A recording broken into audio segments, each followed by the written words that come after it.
Okay.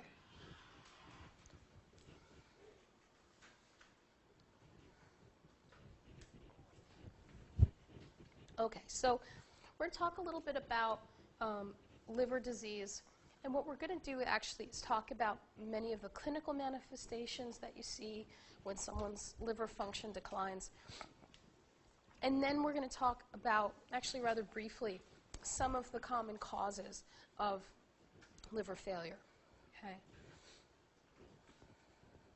So some of the manifestations of liver disease.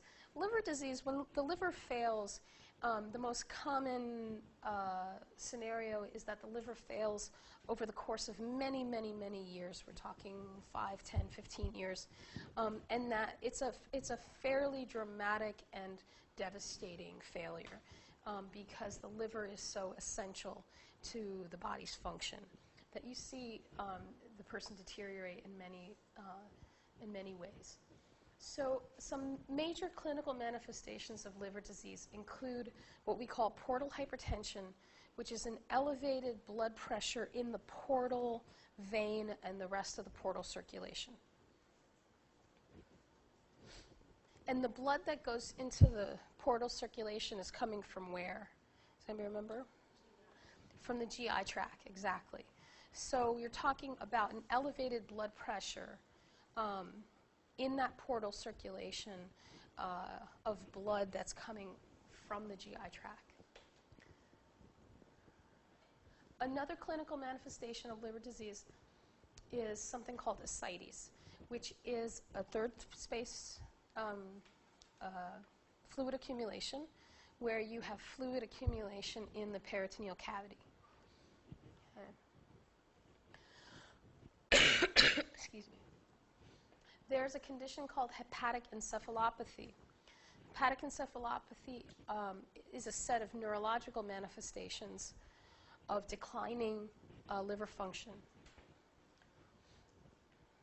And as we'll talk about later, one of the liver's responsibilities is neutralizing several things that are produced by the GI tract, okay, namely ammonia, neutralizing that before it enters general circulation.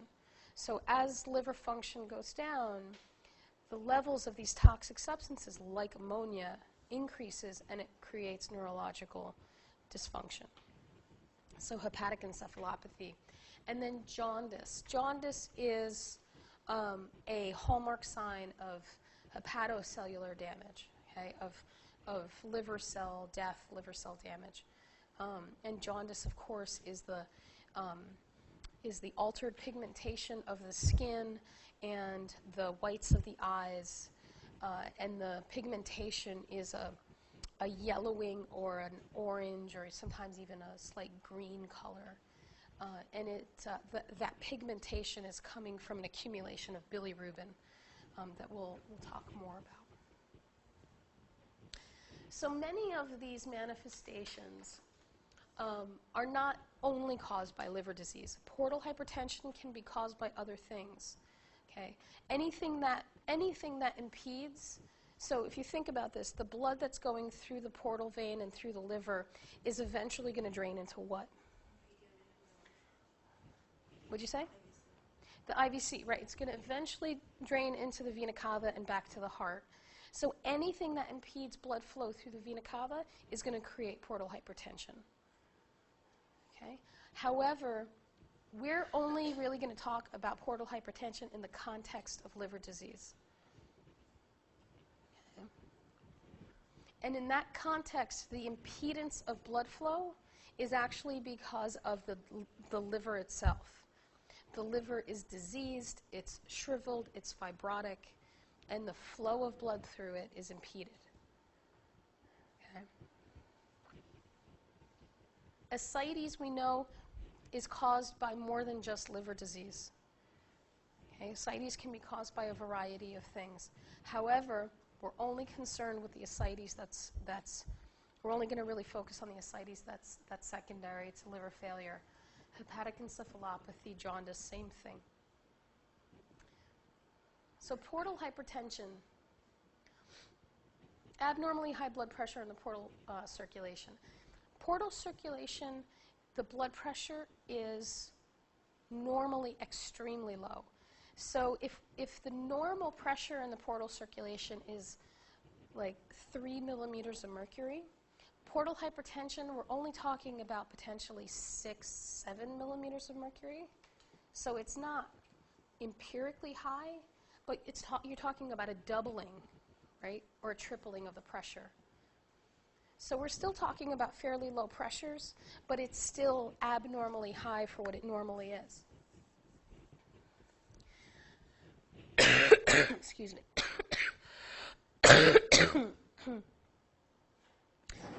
And the elevation in that blood pressure, as I said, is going to be caused, for our purposes in this discussion, it's going to be caused by the change in the liver structure that causes an impedance of blood through the liver.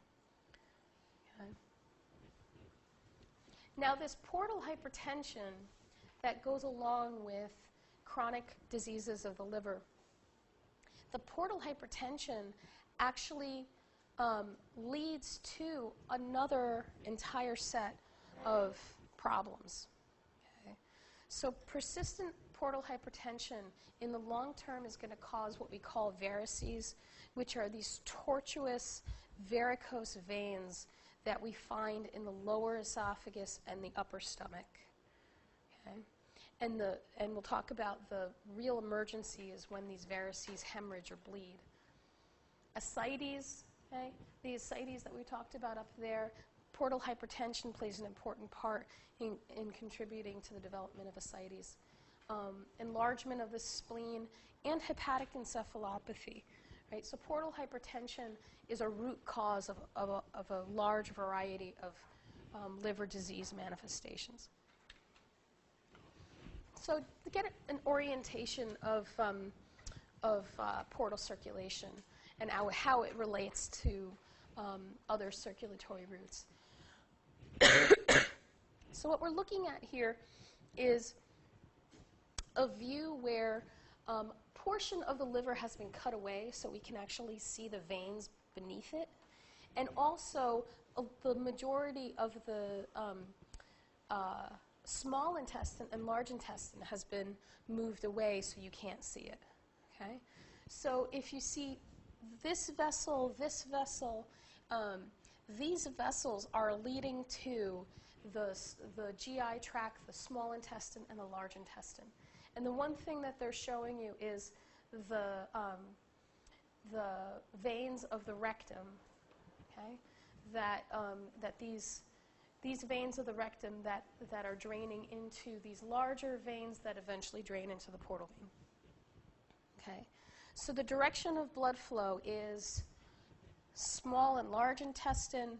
Blood drains into the superior mesenteric vein, inferior mesenteric vein, into the portal vein, and then into the liver. Okay, and then through the liver and onto the vena cava. Make sense? Also draining into portal circulation is the splenic vein. Okay. Also draining into portal circulation is the splenic vein, and also there are veins, gastric veins of the stomach, and esophageal veins of the esophagus.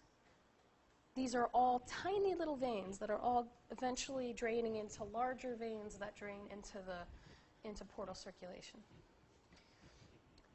When the pressure in the portal circulation doubles or triples, okay, what that creates is increased pressure in all of these branches. Okay? It's going to interfere with the ability of that blood to drain into the liver. So what that means is, one of the things on that list was enlargement of the spleen. Okay? So when blood is not readily draining out of the spleen gets huge, to the point where it's very easily palpatable for people with liver failure, cirrhosis. What also happens is the development of these varices, these varicose veins And the sites where you see these varicose veins, or the varices, are the lower esophagus, the upper stomach. Okay? And we know varicose veins are when the valves in the veins prolapse, right? And they just fill with blood and they just get tortuous. And they may have originally started off as a tiny little vein, but now it's just this big, fat, unstable vein. Another set of varicose veins are in the rectum, right? So people with portal hypertension can get these hemorrhoids. That's what we call the varicose veins in the rectum.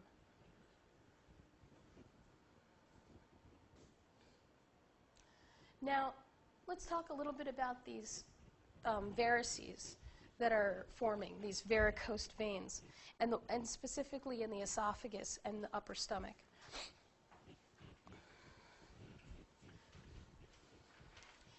The real danger with these varices is if they were to rupture. So the rupture of the varices in either the upper stomach or the lower esophagus can cause a massive bleed. It can end up causing the vomiting of large volumes of blood and a significant loss of total blood volume. The mortality rate on something like this happening is above 50%. It's a very, very dangerous situation. Okay? So you're talking about now, this is a really abrupt hemorrhage where the varices break open and then you get this vomiting of huge volumes of blood. Another, which can lead to hemorrhagic shock. Another possibility is more of a slower bleed, okay? Not such a massive rupture, but rather these varices start to bleed and they bleed into the stool, okay? Or they bleed into the GI tract. And when that happens, you will see this sort of black, tarry stool because of the presence of blood. It can lead to anemia, but it can also lead to acute complications because the person who has these varices has liver failure, right? Their liver's not really functioning anymore. And the blood that is bleeding into their GI tract is going into their stomach, into their small intestine, and it's very high in protein, right? It's blood. And so their body's actually being forced to digest it. And without a liver to detoxify the protein, the high amounts of protein they're consuming, they get into wild hepatic encephalopathy, right? And we'll talk about the makeup of that later. But what you're talking about potentially this low-level bleed turning into a very, very serious event, potentially leading to coma and death. Okay. And I'll talk more about hepatic encephalopathy, but basically being forced to digest your own blood can acutely raise your ammonia levels and lead to that neurological manifestation. So varices it's directly caused by portal hypertension. Right, development of varices directly caused by portal hypertension, and the real danger is bleeding, whether it's hemorrhagic bleeding or this low-level bleeding into the stool. Portal hypertension contributes to ascites. The word ascites comes from the Greek word askos, which means bag or sac. And it really describes a pathological fluid accumulation in the abdominal and peritoneal cavity. Ascites traps fluid in this third space, and it cannot escape. It's really a chronic problem. There are a couple of key things that cause ascites, key problems in this patient that's causing ascites. The two major ones are portal hypertension and a lack of albumin. Those are two major causes of ascites. So start with albumin. Albumin produced by what organ? The liver, right? The liver synthesizes albumin. People become hypoalbunemic when they are in starvation states because they don't have enough protein to produce the albumin, or when the liver fails and they can't produce the albumin. So the liver stops producing albumin.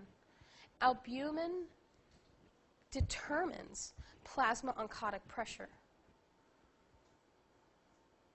So when albumin drops, plasma oncotic pressure drops. Plasma oncotic pressure was the pulling pressure keeping fluid in your bloodstream. So when that diminishes, fluid is constantly escaping, right?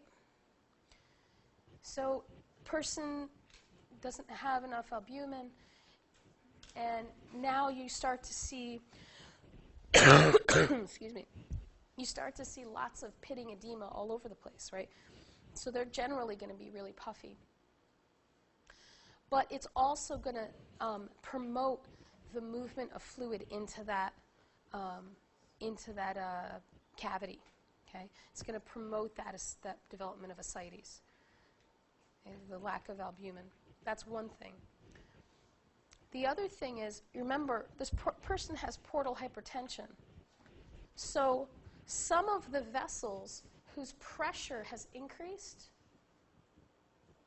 are the mesenteric vessels that are facing the abdominal and pelvic cavity.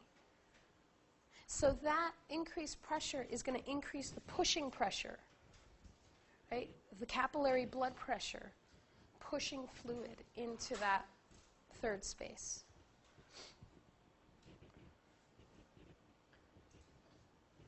Okay. So portal hypertension is going to contribute to the increased capillary blood pressure, pushing fluid out into that cavity.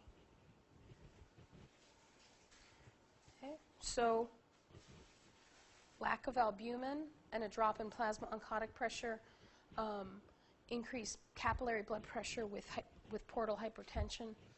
And then there's another factor which sort of ties in all of it. This person with chronic liver disease, their circulatory system is constantly trying to recover blood volume. Okay?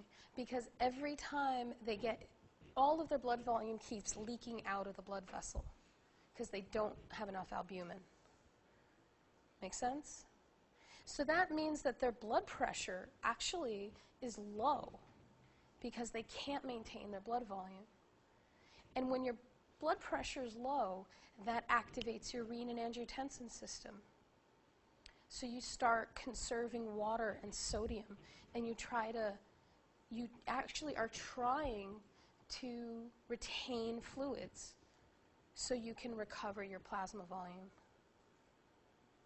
But it's a completely useless effort, okay? Because all the volume you're retaining is going to escape out of your blood vessels.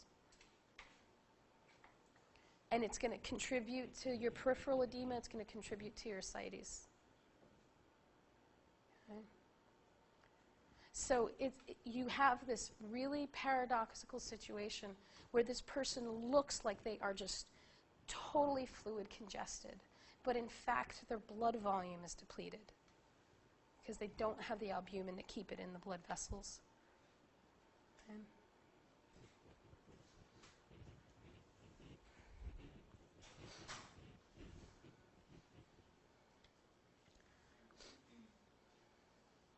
And the liver does break down antidiuretic hormone and aldosterone.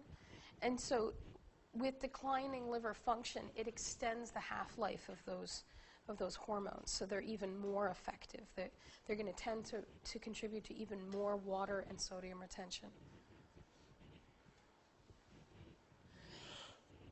ahead.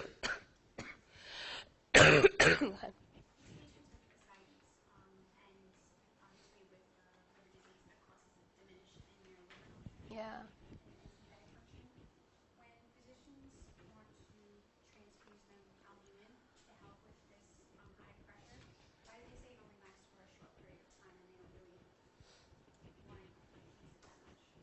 Well, putting albumin into somebody is the albumin, it's going to have a half-life. It's going to be like a drug, you know.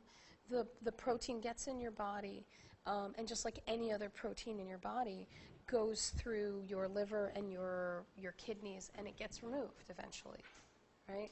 So it's going to get metabolized and excreted just like any other drug. So if you don't have a constant endogenous production of it, right, it's going to move through you and get removed eventually. But constantly giving somebody fresh albumin all the time, it increases the likelihood that they're going to develop an immune response to that albumin, right? Because it's not something their body is producing. It's the same thing with heparin. You know, you take heparin a lot, and then all of a sudden you get an immune response to heparin. So you want to balance, you know, correcting an acute problem, you know, giving them the albumin to correct the acute problem, but knowing that it's not going to last very long, you don't want to continuously give it and create a sensitization and an immune response. Does that make sense? And, yeah, and it's expensive.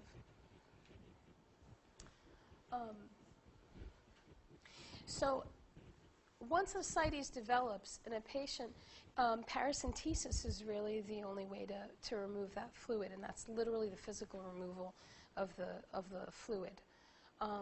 And that actually can be kind of dicey because during the removal of the fluid, this individual can become very hemodynamically unstable. If you can imagine this, and I've got actually a picture of somebody with some pretty severe ascites. If you can imagine this person is actually a very slender man, right? All of this abdominal girth is fluid, okay?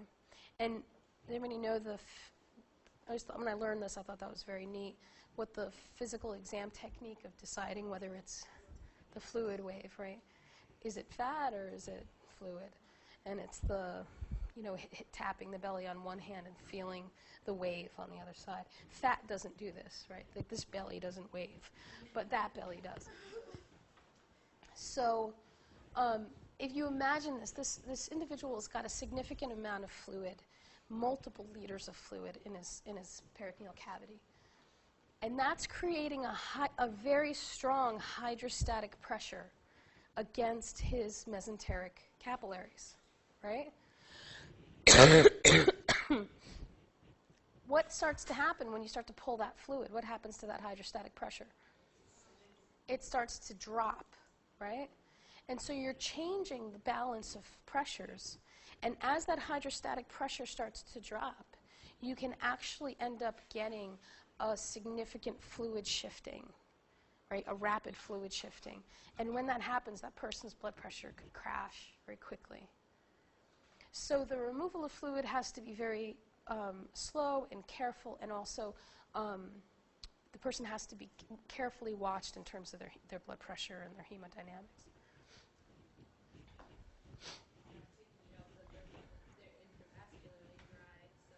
Exactly. Hydrostatic pressure is kind of making up for the low volume, and you take away what's compensating for that, and then they just have no volume. And that's a great descriptor. They're cardiovascularly dry, right? Because they're so fluid engorged, but in their blood vessels they're dry. Exactly. But that hydrostatic pressure in their interstitial space is actually keeping the fluid in their blood vessels. So removing it actually can make them even more dry. Okay. So hepatic encephalopathy, another one of these manifestations of liver disease. Excuse me.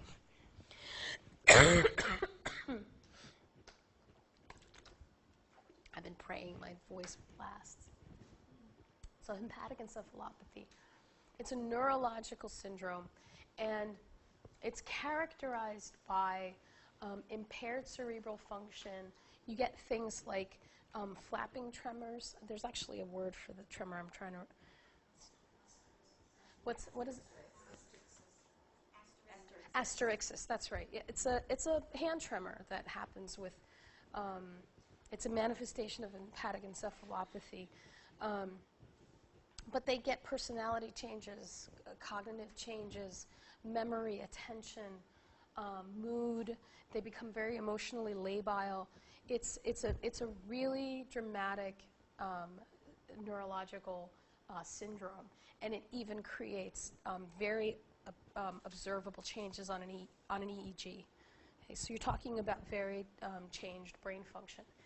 And the other part of hepatic encephalopathy is the neurotoxins that are actually causing the manifestations are also temporarily increasing the blood-brain barrier. Excuse me, they're increasing the permeability of the blood-brain barrier. So this person's brain is actually more vulnerable to exposure to toxins. Okay. So it can develop rapidly or slowly with chronic liver disease. It can also, you can also have episodic events of acute exacerbations of encephalopathy. So people with really end-stage liver failure have a low-level constant encephalopathy going on. So they're really not themselves. But they can have specific events that create worsening of that encephalopathy. So the idea behind what's causing this syndrome, what causes hepatic encephalopathy is the diversion of blood away from the liver, or the lack of liver detoxification of blood. Okay. So either the blood is getting diverted away from the liver for one reason or another, or whatever blood that's going through the liver is not getting appropriately detoxified. So in the process of digestion, the GI tract produces a whole host of substances that are toxic to the body, but that are neutralized, bless you, by the liver. One of those substances is ammonia. There are others, but ammonia is really thought to be a major player in hepatic encephalopathy. Another substance that's thought to play a role is GABA, GABA-aminobutyric acid. And GABA is a neurotransmitter. It's an inhibitory neurotransmitter. And there's lots of GABA released by neurons in the enteric nervous system. And any spillover of GABA into the blood gets sopped up by the liver. The liver removes it normally. In a patient with a failing liver, the ammonia is not getting neutralized, the GABA is not getting metabolized, and it's entering general circulation, and it's affecting the brain. It's making the blood-brain barrier more permeable, and it's altering brain function. Okay? And that is really the heart of encephalopathy. So the sorts of things that are going to make ammonia levels higher, or GABA levels higher, or encephalopathy more acutely severe is going to be large protein loads, right? Consuming large protein loads, including that bleeding of the varices into the stomach that we talked about earlier. Any kind of intestinal obstruction, so the more slowly feces moves through the colon, the more ammonia that's produced by the bacteria in your colon.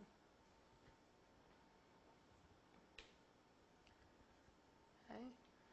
So you can have a patient who has end-stage liver disease, and something minor like they get constipated causes their ammonia levels shoot up, and they go into this very, very acute encephalopathic problem. Their encephalopathy becomes very, very severe. Okay? And so patients who are suffering from end-stage liver disease tend to actually be taking that lactulose stuff all the time.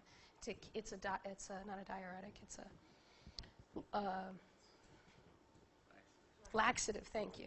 It's a laxative that just helps prevent any kind of intestinal obstruction or constipation in order to minimize the ammonia that gets absorbed.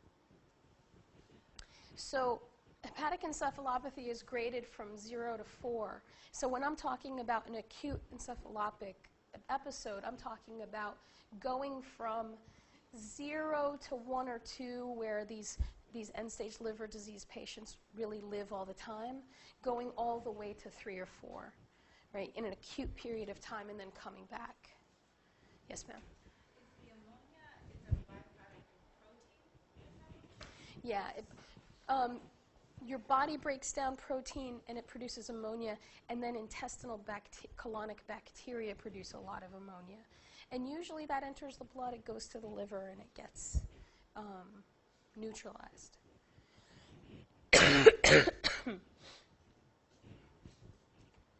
So a grade 0, this is someone who probably only his or her family notices the difference, right? Clinically normal mental status, but minimal changes in memory, concentration, intellectual function, coordination, just sort of like these really subtle differences. Grade 1 becomes much more observable. Mild confusion, very emotionally labile, so euphoria, depression, decreased attention, a slowing of their ability to perform mental tasks, irritable, altered sleep, and sometimes that manifests as like an inverted sleep cycle, where they tend to have insomnia at night and want to sleep all day. Grade 2, going from grade 2 to 3, now you're getting into potentially a serious episode. Drowsiness, lethargy, gross deficits in their ability to perform tasks. Okay? They're really, really not there. Obvious personality changes, inappropriate behavior, disorientation, and the disorientation can be with respect to a lot of things, but especially with respect to time and place. Grade 3, they seem to not be awake, but they can be aroused. They are not performing any mental tasks. They are disoriented in multiple ways. They have marked confusion. Fits of rage might happen, incomprehensible speech. And then 4 is coma with or without response to painful stimuli. Okay, so it can really become quite severe. And it's a really hard thing to go through. And usually those people, what's that? They always poop in the corner. And they poop in the corner? We used to have a bunch of these, and every single one of them you'd walk in and they'd be squatting in the corner pooping. Yeah. You'd just be like, why? Well, I mean, Hepatic encephalopathy can take place. well, if you had to poop, you'd know where you were. A corner's not a bad choice, right? I mean, I think most animals choose a corner. Right. Yeah.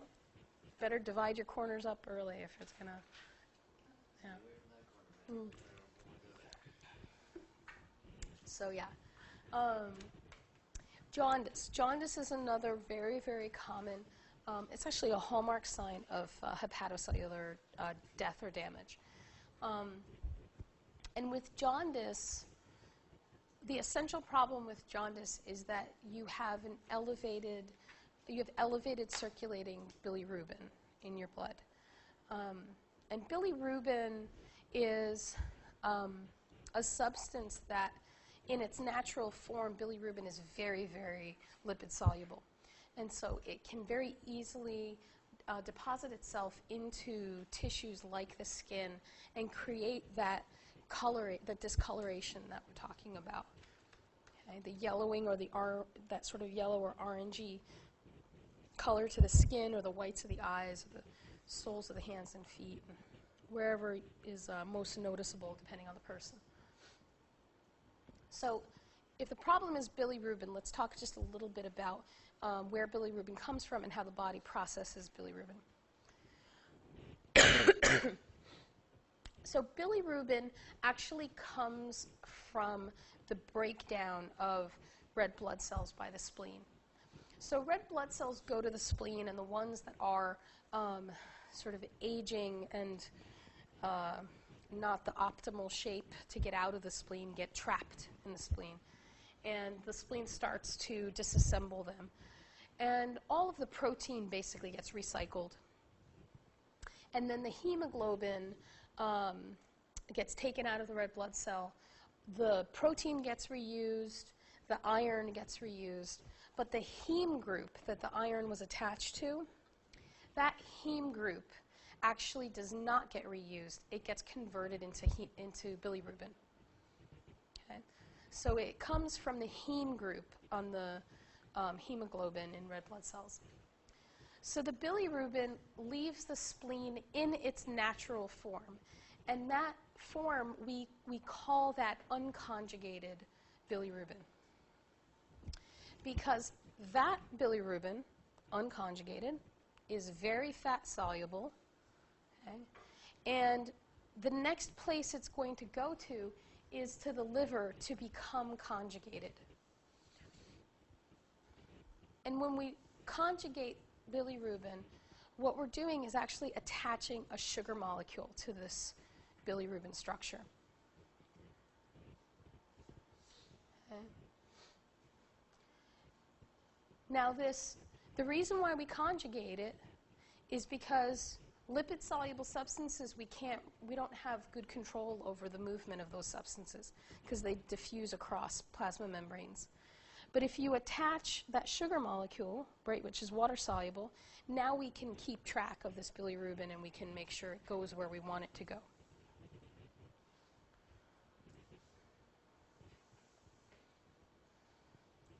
Now the unconjugated bilirubin,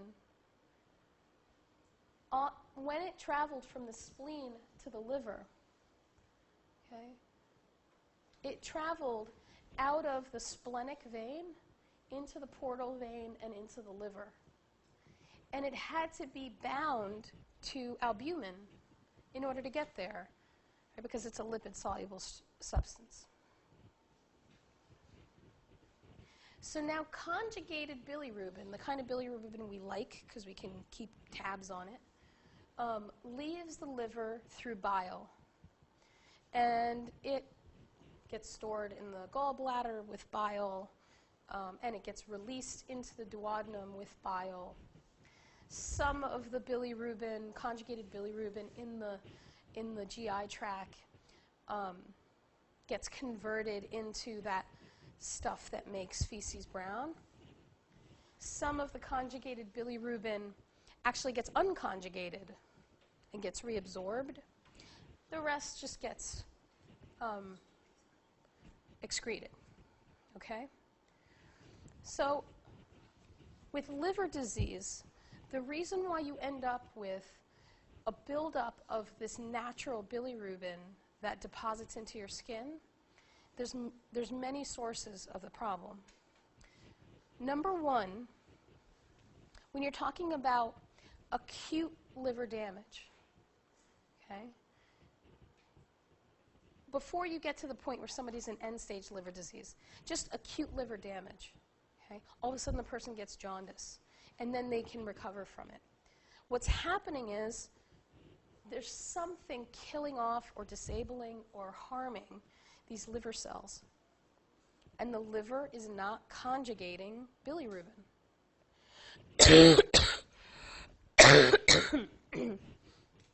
And so you get this rise in circulating unconjugated bilirubin.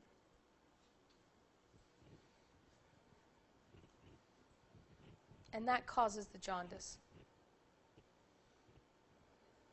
Because it can really go into the plasma membranes of the tissue.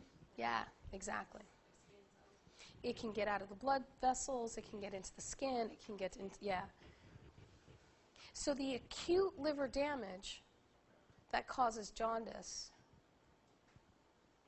that's happening because the liver cells are getting attacked, they're dying, and they're not conjugating bilirubin. So the person turns yellow or orange, they got bilirubin in their urine, their blood bilirubin levels are high, they got all of it. But when the acute damage to the liver subsides, everything goes back to normal. The liver recovers, it's an amazing organ. It starts conjugating bilirubin again. When you talk about a patient with end-stage liver disease, they can seem to be somewhat yellow or orange all the time because, number one, there's a limited amount of this conjugation going on of bilirubin. Okay? Number two, they've got portal hypertension. So there's an impedance of blood flowing from the spleen into the portal vein, into the liver. Okay. Number three, they have less albumin. So bilirubin it's even easier for bilirubin to get out of the blood vessel because there's less albumin to keep it in there. Number four, thank you.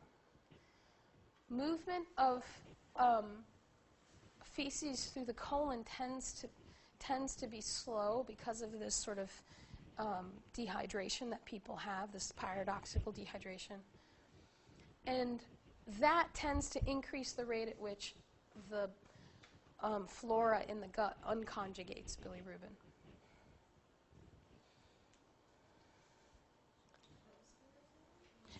Four was the slowing of gut motility promotes the unconjugation of bilirubin in the colon.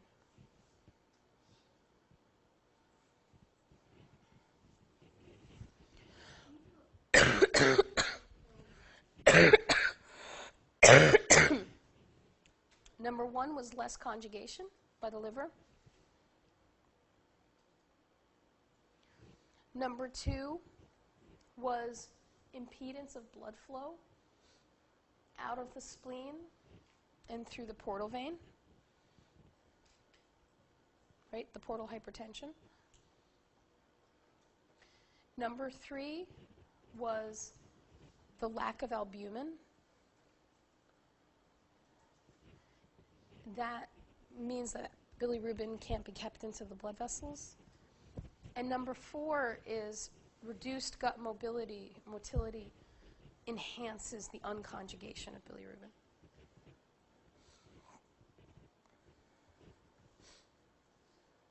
Okay. So a lot of different reasons why acute or chronic liver conditions can lead to jaundice. Okay, so those are the major manifestations. Let's talk a little bit about what causes major liver dysfunctions or major liver disease. The word hepatitis actually refers to inflammation of the liver. That's the definition of hepatitis. And there are many causes of inflammation of the liver. Viral hepatitis is one cause. So there are certain viruses that tend to infect and attack hepatocytes. They tend to like to infect liver cells. And as a result, they cause chronic inflammation and progressive, in certain cases, progressive fibrosis of the liver. So there are 5 known strains of the hepatitis virus. Some of these strains of the hepatitis virus cause acute disease, meaning you get acutely sick and then you recover and you never have problems again with it.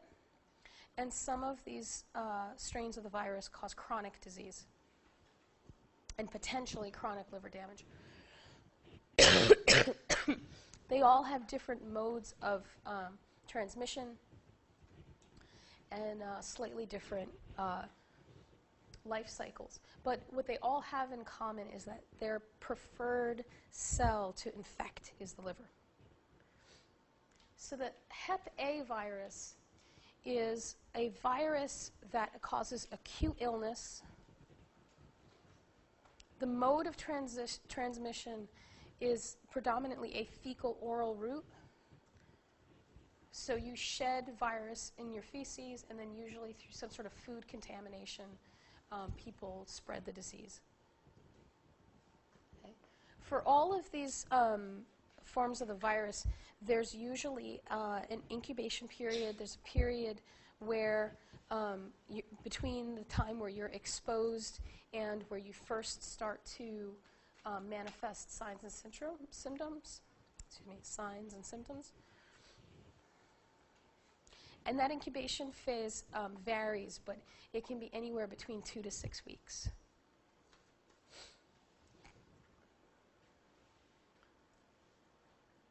Okay. So Hep A, acute disease caused usually by fecal-oral transmission. Hep B causes chronic disease. And Hep B is transmitted through a parenteral route. So it's usually non-contaminated blood, to a certain extent, sexual transmission.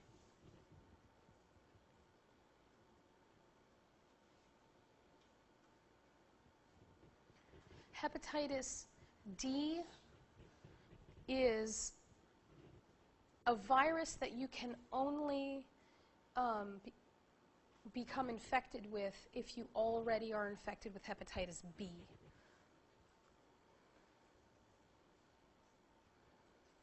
So hepatitis D you can only get if you already have B. Yeah. And hepatitis D, getting hepatitis D when you already have B is sometimes a cause of what's called fulminant hepatitis, which is basically acute liver failure. I'll write that word down, fulminant hepatitis.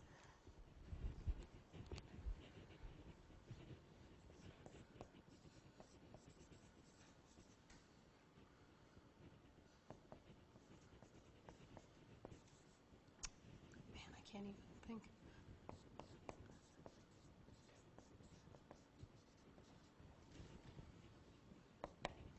So hepatitis D has a similar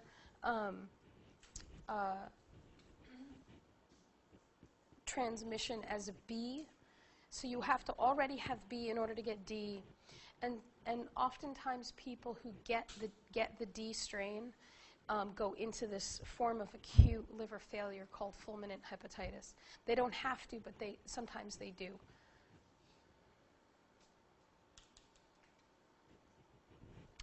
Hepatitis C, also caused by chronic, also causes chronic disease, and it is also parenteral transmission, usually due to exposure to contaminated blood.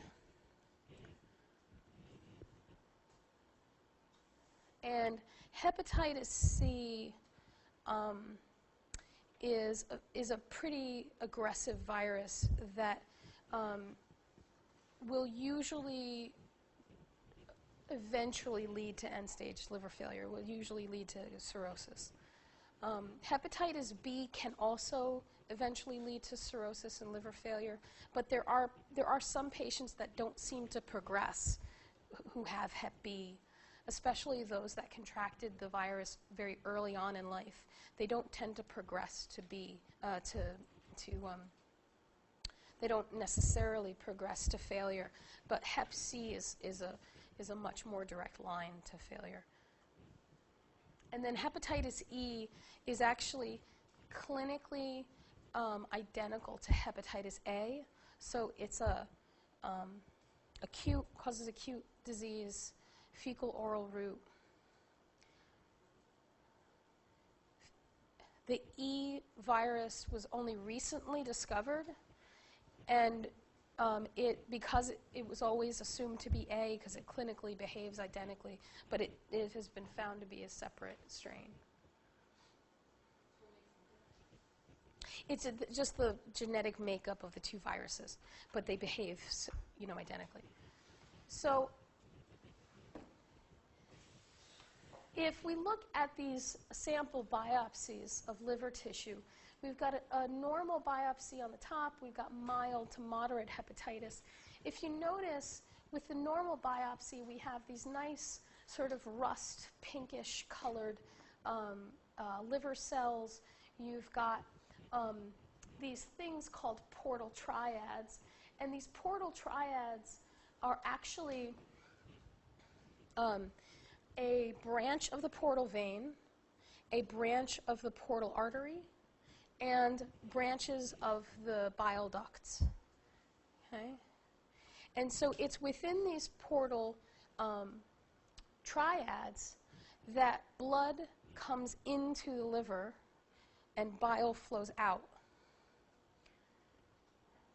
So you can see with mild hepatitis and moderate hepatitis, the inflammation tends to be centered around these triads, because it is the point through which the blood enters the liver.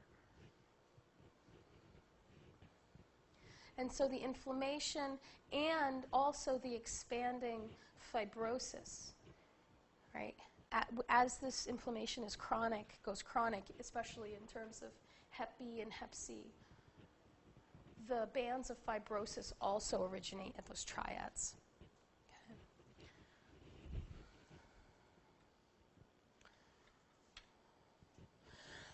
Okay. For all forms of viral hepatitis, there's an incubation period followed by what we call a prodromal period.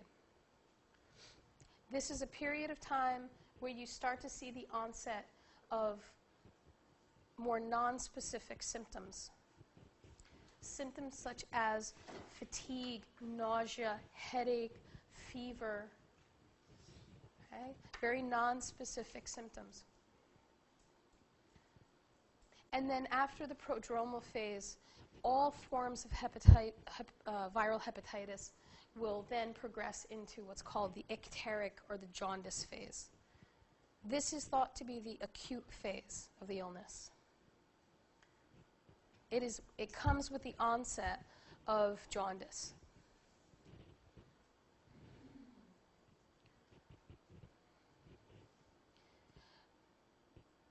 After the acute phase, after this jaundice phase, the acute forms of viral hepatitis progress into a recovery phase,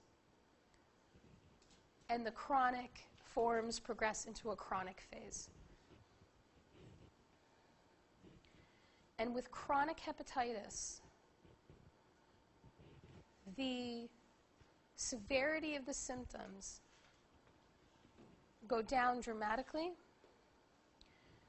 However, the virus continues to cause progressive hepatocellular death and damage, and inflammation and fibrosis.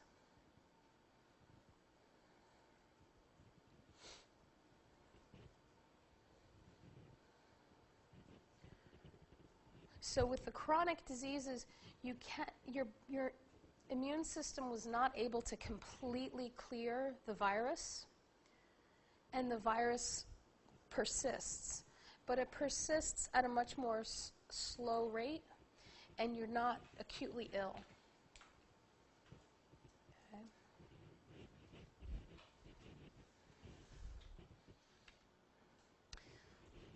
So viral hepatitis, especially hep C, can lead to a form of cirrhosis that we call post-necrotic cirrhosis.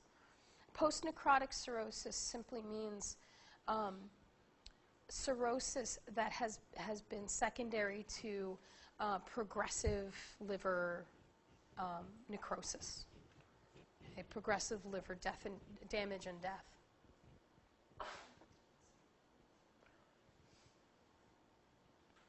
Another cause of cirrhosis, a very common cause of cirrhosis, is alcoholic cirrhosis, which is caused by alcoholic hepatitis. And that's due to chronic hepatocellular damage caused by alcohol abuse. We talked in the beginning of the semester about how alcohol is metabolized by the liver. It produces acetaldehyde, which is hepatotoxic. Right? And so it's the acetaldehyde that causes the persistent damage to the liver.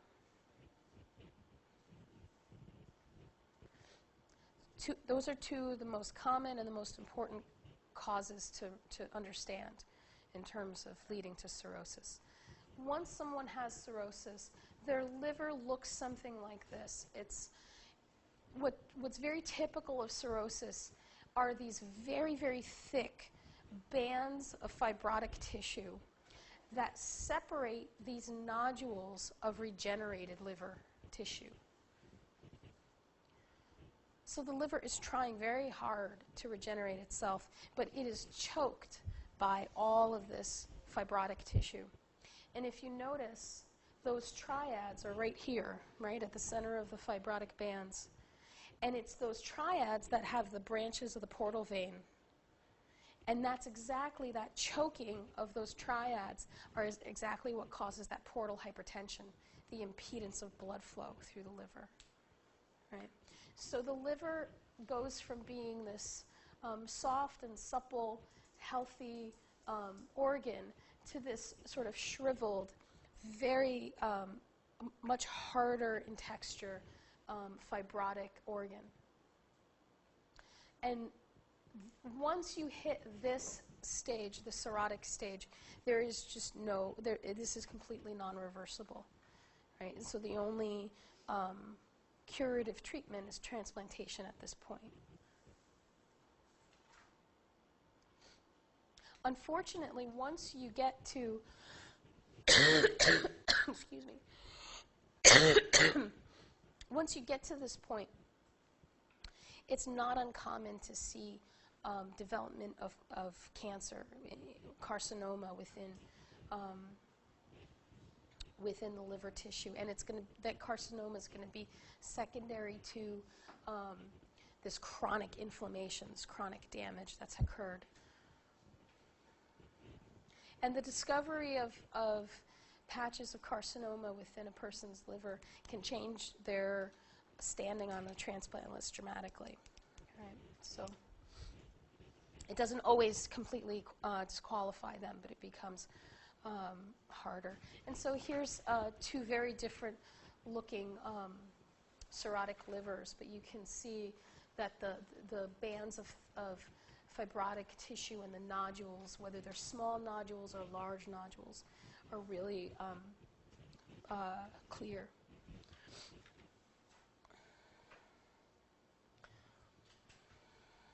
Okay.